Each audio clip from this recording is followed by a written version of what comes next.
Чайға не пісірсем болады деп ойланып отырсам, егізім келіп, осындай чақчақ пісірсеңші деді. Бірден кірісіп кеттім. 4 жұмыртқаны жарып, кішкене тұз, сода қосып, чақчақтың қамырын еледім. Ол 20 минуттай тындырып қойдым.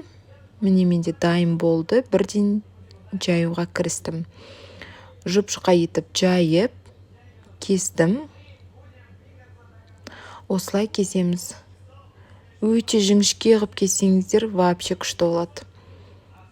Өстіп кескеннен кейін қызып тұрған майға пісірдім араластырып отырып.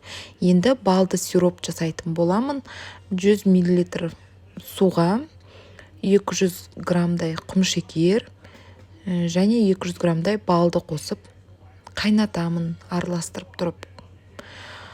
Дайын болған чақчағыма осы сиропты қосатын боламын.